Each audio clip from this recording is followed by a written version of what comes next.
Muy buenas. Vamos a iniciar un repaso rápido a lo que es la estadística unidimensional hasta donde nos habíamos quedado. Ya hemos visto un poco por encima qué es la estadística, la importancia de los estudios estadísticos y los siguientes elementos. La población, que es el conjunto de todos los elementos objeto de estudio, y la muestra, que la muestra, lo más importante que hemos dicho de ella es que tiene que ser representativa. Es decir, si queremos que el resultado que obtenemos de nuestro estudio realizado sobre una muestra, sobre una parte de esta población, si queremos que ese resultado sea lo más parecido posible al resultado que obtendríamos de hacer la prueba sobre toda la población, necesitaremos que esta muestra sea representativa.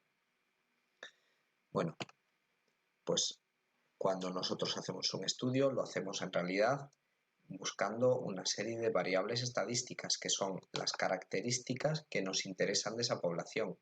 Puede ser una variable estadística, puede ser la edad, número de hijos, color de ojos, todo esto referidos a personas, pero también puede ser referidos a otros eventos como número de sucesos que tienen lugar en una ciudad o características físicas de una población de animales o las pruebas que se puedan hacer en un laboratorio. Existen dos tipos de variables que son las que vamos a estudiar, las cualitativas, que son aquellas que no se pueden medir.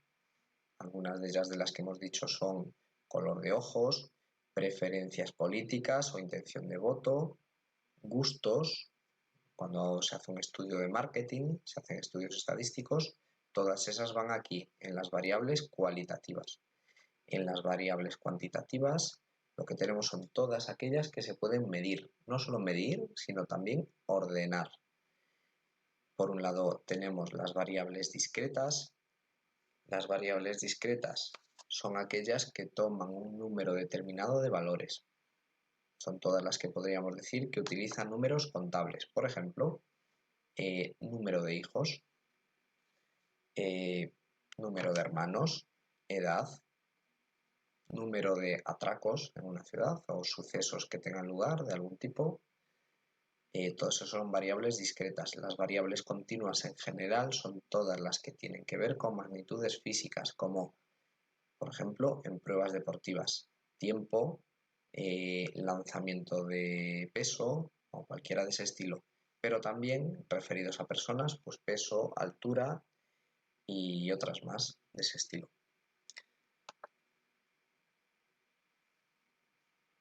Cuando ya hemos hecho el estudio estadístico, lo que obtenemos son unos datos. Esas variables estadísticas van a obtener unos valores. Todos esos valores va a ser lo que estudiemos a partir de este momento, organizando los datos de la siguiente manera. Lo primero que vamos a ver, que lo vamos a ver hoy en realidad solo, son para variables cualitativas y cuantitativas discretas. Las cuantitativas continuas las veremos más adelante. Bueno, pues se define x sub i como el valor que toma una variable, el resultado de una variable. Podemos tener distintos valores. Si pensamos, por ejemplo, en una intención de voto, x sub i sería cada uno de los partidos políticos que ha seleccionado la gente. La frecuencia absoluta es el número de personas que han respondido este valor o el número de veces que se repite este valor. Y la frecuencia relativa es el número de veces que se repite ese valor, pero en relación al número total de valores que obtenemos.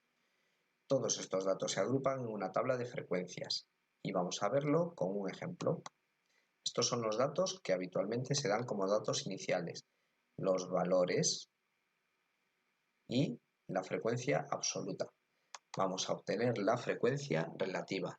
Antes de obtener la frecuencia relativa, lo primero que tenemos que ver es el número de veces, el número de valores que hemos obtenido. Para eso tenemos que sumar todas las frecuencias absolutas. Si hacemos esta suma, nos va a salir aquí un total de 10. Y ahora vamos a ver la frecuencia relativa. La frecuencia relativa es la frecuencia absoluta dividido entre el número total. En este caso será 1 dividido entre 10, 3 dividido entre 10.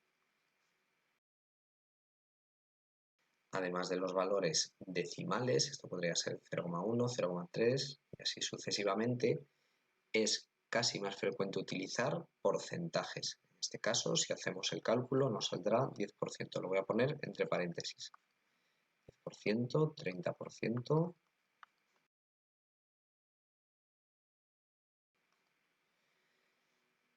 Y esto es todo lo que se puede decir en este momento sobre la organización de datos de variables cualitativas y cuantitativas discretas. Lo siguiente que vamos a ver es una representación gráfica de esos datos. Hay que tener en cuenta que en la mayoría de las ocasiones es mucho más fácil entender un gráfico que una tabla de datos. Entonces, esa es la razón por la que se hacen esta clase de tablas. Vamos a ver este mismo ejemplo en donde lo que se hace es que cada una de las barras que vamos a dibujar en este diagrama de barras, que es el primero de los tipos de representación gráfica que vamos a ver, la longitud de cada una de estas barras es proporcional a la frecuencia, tanto a la frecuencia absoluta, que es la que tengo aquí, como a la frecuencia relativa. Podría ser a cualquiera de las dos, porque son proporcionales.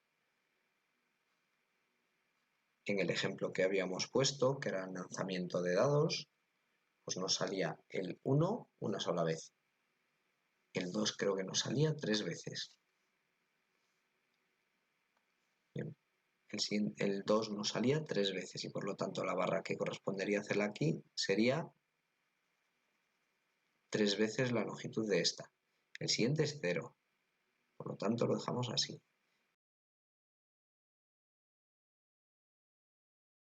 En esta tabla podríamos ver que el número 2 nos ha salido lanzando dados 3 veces, o podríamos decir también que el 30%, si aquí hacemos esto, el 30% de los valores que obtenemos han sido el número 2, o también si queremos saber cuál es la frecuencia del número 4 con la que hemos obtenido el número 4, bastaría con hacer esta misma traslación y sería un 10%. También se utiliza el diagrama de sectores o gráfico de sectores. En este caso se utiliza, igual que el anterior, que no lo he dicho, para variables cualitativas y cuantitativas discretas, no para cuantitativas continuas, ya lo veremos. En este caso, lo que tenemos es que a cada una de estas variables le corresponde un sector de la circunferencia del círculo. Lo voy a dibujar aquí.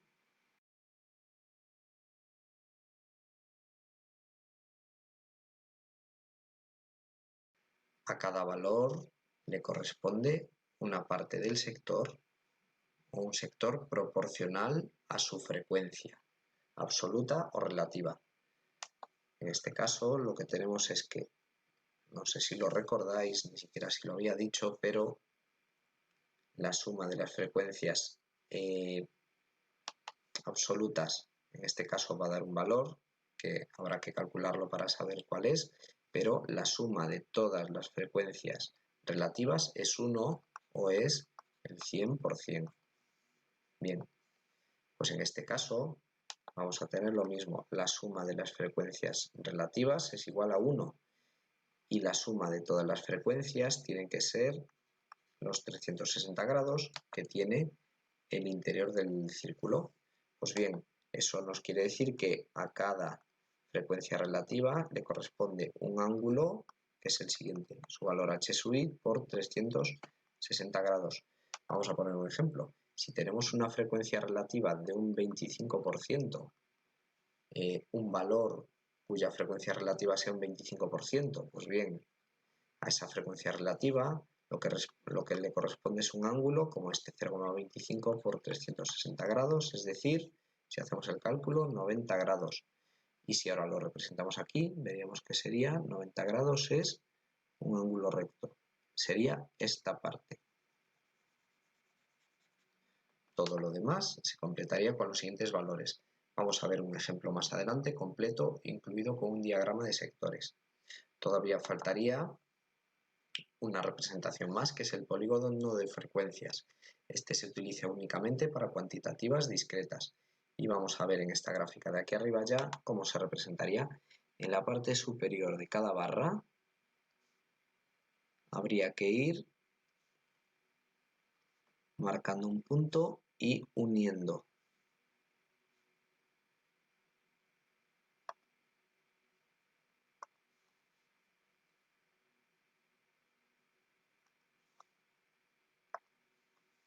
Uniendo esta parte superior de manera consecutiva. Esto es el polígono de frecuencias. Bueno, vamos ahora a ver la parte nueva, frecuencias acumuladas. Las frecuencias acumuladas es lo siguiente. Primero, son únicamente válidas para variables cuantitativas discretas. ¿Por qué es así? Porque es necesario ordenar los valores. Y eso solo es posible en las variables cuantitativas. Ya hemos dicho que las cuantitativas continuas las veremos otro día. Las variables, las frecuencias acumuladas, lo que sucede con ellas es lo siguiente. Necesitamos tener en una tabla de frecuencias las variables ordenadas para obtenerlas de la siguiente manera. La frecuencia absoluta acumulada se obtiene de la siguiente manera. Primero, se escriben con la misma letra que las frecuencias absolutas no acumuladas, solo que en mayúscula, en este caso F mayúscula sub I. Y se describe de la siguiente manera, es la suma de todas las frecuencias absolutas inferiores a ella, hasta la F sub I, de esta manera. Si tenemos en cuenta que hay un número determinado de valores que pueden ser K, ¿de acuerdo? Pues la última frecuencia absoluta, la frecuencia absoluta última, que podemos llamar F sub K, será igual al número total de valores. Lo veremos en el siguiente ejemplo. En cuanto a la frecuencia relativa acumulada, se puede obtener de dos maneras. Primero, si la frecuencia relativa se escribía con una H minúscula, en este caso se va a escribir con una H mayúscula. Y esto se puede definir primero como la suma de todas las frecuencias relativas inferiores a ella. Igual que en el caso anterior, lo que tenemos es que la última de las frecuencias relativas acumuladas va a sumar 1 o el 100%. También se puede definir de la siguiente manera. H sub i es igual a F sub i, es decir, a la frecuencia absoluta acumulada dividido entre el número total de valores. Y es más frecuente utilizar esta fórmula.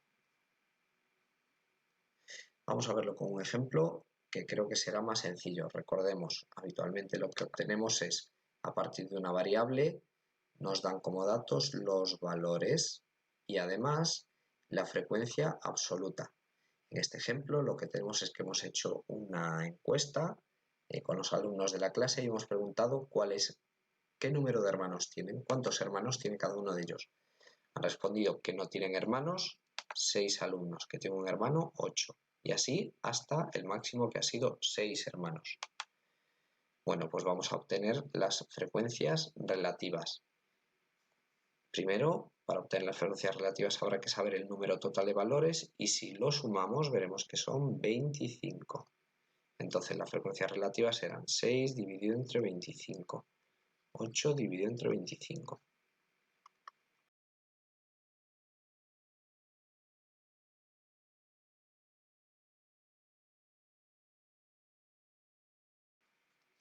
Y ahora las ponemos en porcentaje.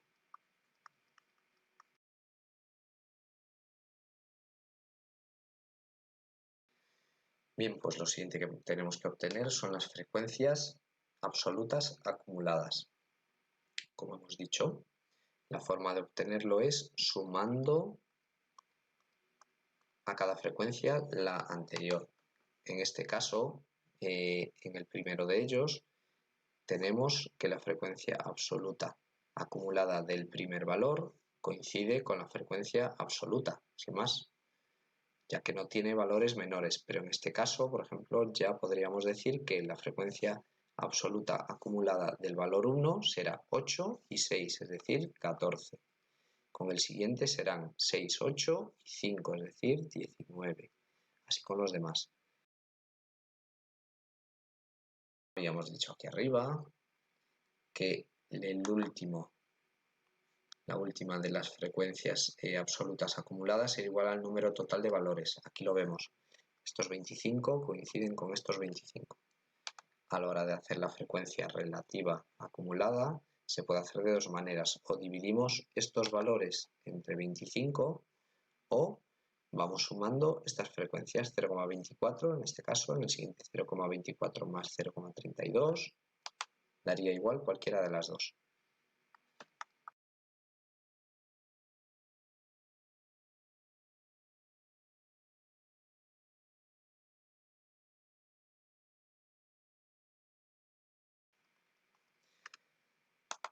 Como también habíamos dicho en su momento, el último de los valores de la frecuencia relativa acumulada coincide con el 1 o con el 100%, como nos sucede aquí. Se ve, ¿verdad? Bien, ¿cuál es el objeto de escribir las frecuencias de esta manera? Pues podríamos decir lo siguiente. ¿Qué porcentaje de alumnos tiene un número de hermanos menor o igual a 4? Pues en ese caso solo tendríamos que venir aquí y decir que ese porcentaje es de 96. ¿Qué porcentaje de alumnos tiene un número de hermanos menor o igual a 2? Pues ese porcentaje es un 76%. Es una forma sencilla de obtener los resultados. Y ahora vamos con una cosa más que os quiero enseñar, que es que todos estos cálculos muchas veces es más sencillo, en lugar de hacerlos a mano o de hacerlos con la calculadora, es utilizar una hoja Excel, en particular cuando el número de datos ya se hace demasiado grande. Aquí tenemos el mismo resultado, solo que ya hecho en una hoja, en donde ya está escrita cada fórmula, de manera que partiendo de estos valores, los valores del número de hermanos y de la frecuencia absoluta, hemos obtenido todos los demás, pero sin hacer ningún cálculo a mano. Aquí incluso tenemos escrito los grados que serían necesarios para dibujar los gráficos que ahora enseño. Este es un diagrama de barras en donde aparece la frecuencia acumulada. Esto es un diagrama de sectores en donde aparece también la frecuencia relativa. Un 24% de los alumnos tiene 0 hermanos, un 32% tiene 1, un 20% tiene 2 y así con cada uno de ellos. Y por último, lo que tenemos es además un diagrama de barras, pero ya con la frecuencia relativa acumulada, de manera que es más sencillo ver lo que había comentado antes. Un 76% de alumnos tiene un número de hermanos menor o igual a 2. Un 96% un número de hermanos menor o igual a 5. Y con esto terminamos la explicación por hoy. Adiós.